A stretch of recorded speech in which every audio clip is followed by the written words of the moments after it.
Hello everyone, I'm back, and once again we will be doing chapter 3 from the book Flamingo. So please take out your book, and as you know that I was already doing chapter number 3 with you. Deep water. So it is written by the most famous author William Douglas. He was very famous.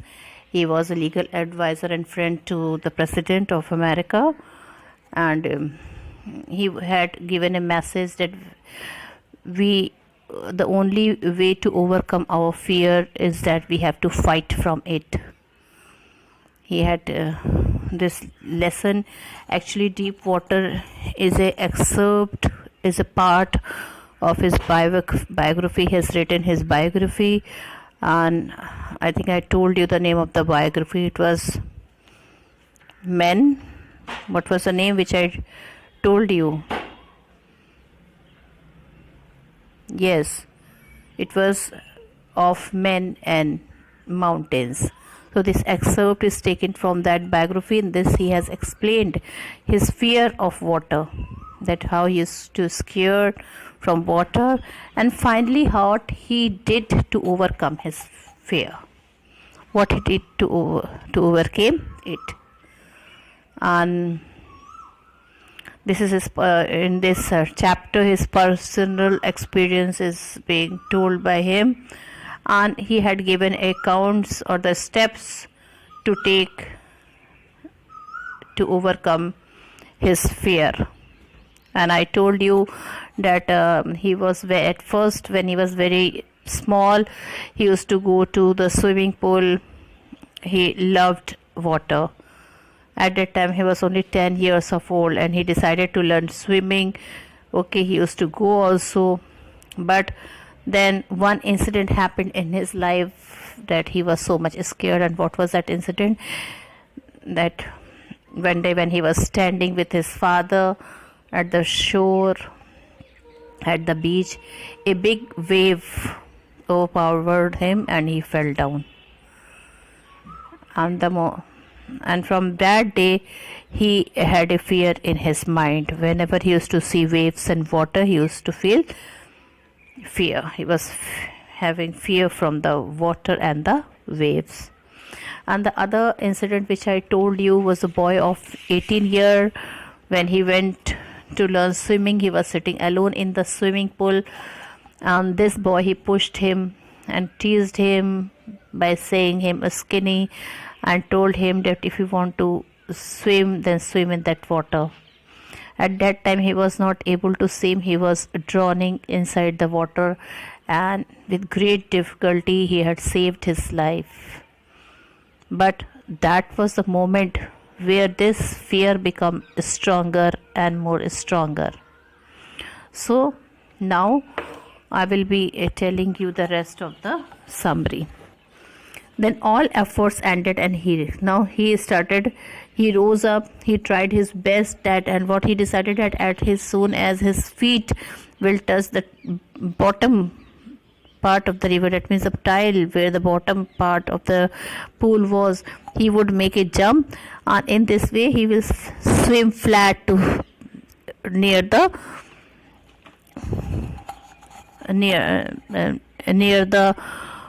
swimming pool where it ends. And he rose up, his eyes and nose were almost out of water. He sucked for air and got water.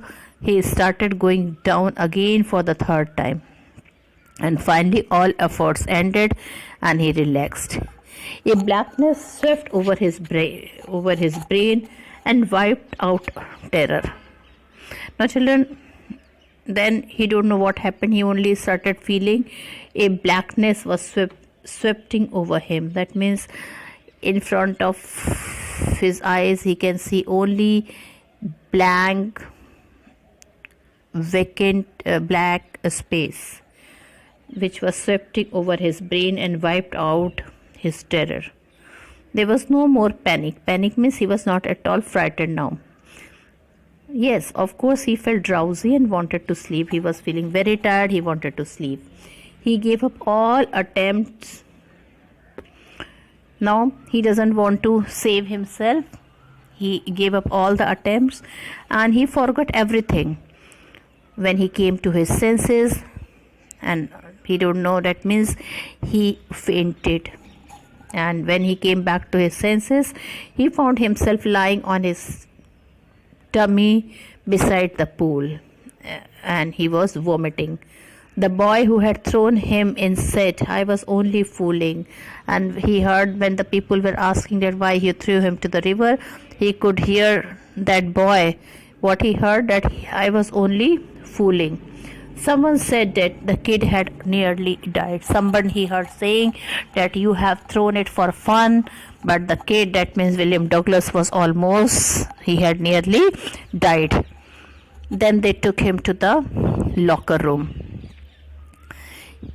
He walked home after several hours. Now several hours has passed, and then he went to his house. He was weak, he was feeling very weak, and he was trembling. He shook and cried when he lay on his bed. He started crying. He could not even eat that night. For days a haunting fear was in his heart, and for many days this incident was haunting. Haunting means it was coming again and again to his mind. He was thinking of this. He used to think about this incident only many times, and in this way the fear was increasing in his heart. He never went back to the pool. He feared water and avoided it whenever he could. And from that day, a fear was there in his mind. What was the fear? He never went back to the pool. He feared water, avoided it whenever he could. And whenever he used to see water anywhere, he used to avoid. A few years later, he came to know the water of the Cascades. Now, after many years, he came to know the water of the Cascade. Cascades means a small waterfall, jharna. He wanted to get into them. Now something tempted him to go and enjoy those cascades, those waterfall. Whenever he did so, the terror that had seized him in the pool returned. Now he went also near the cascade to enjoy the waterfall, but whenever he went there, what happened? He found that the terror was gripping his mind and soul. The terror that had seized him in the pool, that terror when he felt when he was drowning in the pool. He returned back, his legs would become paralyzed. He used to feel as if his body is paralyzing. And horror would grab his heart. And what he used to have in his heart? Horror. He used to have a great fear in his heart. This handicap remained with him even as time passed. Now many years passed, but this handicap means that is here, it means that something which you can't prevent. That means he wanted to prevent himself from thinking that horrible incident, but he was not able to stop himself. Whenever he used to see water, he used to avoid himself, and the same fear used to return to his mind. So time passed, but this haunting fear of water followed him. It ruined his fishing trips. It deprived him of the joy of canoeing, boating and swimming. Now all the boys, I think all the boys at least they enjoy in this thing. First of all, boating. I think every boy enjoy boating and then swimming and then fishing trips. And of course canoeing. Canoeing is a narrow boat where everybody go for swimming. It's a narrow boat. It's a long and narrow boat, and it is propelled by a strong engine, and people enjoy the ride of the canoeing. But whenever he used to have all these sports, this idea of drowning used to enter in his heart and mind, and he used to feel fear of water. So because of this thing, it ruined his fishing trips, it deprived him of the joy of canoeing, he could not do boating, and of course swimming, far for him to go even think for swimming. He used every method he knew to overcome his fear. Now children, being a child. Now that child is growing up, and he wanted to overcome his fear, because he also wanted to enjoy canoeing, he also wanted to enjoy boating, he also wanted to enjoy swimming as well as fish trips. So he used every method he knew to overcome his fear. Finally, he decided to get an instructor and learn to swim. And finally, what happened? He decided that he would get instructor, the person who will teach him swimming, and then the fear might go. So he started searching for a good instructor that he could remove his fear, as well as he can give him a lesson of swimming. Then the instructor held him at the side of the pool and had him kick with his leg. Now he got the instructor also, and at the side of the pool he only taught him kicking with his legs. He did so for weeks. Now the other children, they used to learn in 2 to 3 days, but he started kicking his legs till many weeks. Gradually his legs relaxed. Now the legs which used to tremble while seeing the water, now the legs were relaxed. Thus, piece by piece, he built a swimmer. Now children, not in one day he became a swimmer. Piece by piece, that means step after step he started teaching for many days, and in this way he started getting confidence, as well as he started forgetting his fear for water. So finally he learned swimming. He became a good swimmer. When he had perfected each piece, that means when he became an expert of all the swimming, backstroke, side stroke, fast swimming, he started practicing. He started now alone, he used to go and practice. So don't you feel that there was a great change in him? The person who used to see water, now he is practicing alone. He practiced from October and till April. Now the trainer had given him the green signal to swim. Now the trainer told that no more you required me now. Now you can go for swimming. He asked the author to dive off and swim the length of the pool. Now before going, the instructor told the author to dive off and swim the length of the pool. That means till whole length of the pool you have to swim also, and you have to dive also. He began with crawl stroke. Now there are many types of stroke, but he began his first swimming lesson, without the help of the trainer, he started with a crawl stroke. When he swam alone in the pool, tiny remnants of the old terror would return. Now children, when he used to swim in the pool, at some time he used to feel the memory of those two incidents when his life was in danger, when the boy pushed him into the pool, and when he was standing with his father on the beach and the wave overpowered him. So sometime when he used to go to the alone in the pool, these small memories used to come to him. But now he could rebuke his terror. Rebuke means avoid or prevent. But now he had become an expert. Now he can avoid that terror. Now since October to April, it was with the help of the trainer he was practicing, and now after April he started swimming alone. This went on till July. Definitely the swimmer, his instructor used to stand, he was standing near the pool also, and now from April till July, without the help of the swimmer, he was swimming. But still he was not satisfied. Still he felt that he has to learn a lot in swimming. So he went to Lake Wentworth in New Hampshire. Now children, he left the swimming pool and he thought that to check his swimming, he went to Lake Wentworth, and that was in New Hampshire.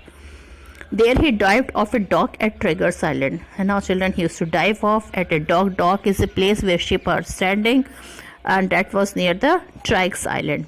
He swam 2 miles across the lake to Stamp Act Island. Not only that, now he started moving ahead. He swam 2 miles across the lake to Stamp Act Island. He swam the crawl, breaststroke, side stroke, and backstroke. All the stroke he has learned in a very nice manner from his instructor. The terror returned only once. Until now, only one time he faced terror.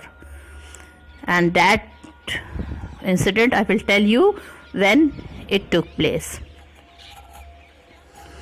Some doubt still remained, so he went up to the Titan to Conquered Meadows and up the concrete trail to Medi Glaciers. Now sometime he was having a doubt about himself, which was related with swimming. So he used to go to glaciers and so many places where he could practice more for his swimming. He camped in the high meadows by the side of warm lake, and children, when he used to get tired, the meadow he used to, by the side of the lake, there were meadow. Meadow means a place area covered with grass for the cattle to graze. He used to rest there, and again he used to practice. He shouted with joy, and Gilbert Peak returned the echo. Now a place was there which was known as Gilbert Peak. Now when he was swimming without the help of anyone, all the stroke he had practiced. So one day he started shouting, and that shout returned with the echo. He had conquered his fear of water. Why he shouted? Because now was the moment when he realized that he has conquered his fear of water. Now this experience has a deeper meaning for him. Only those who have known stark terror and conquered it can appreciate it. In death, there is no peace. There is terror only in the fear of death.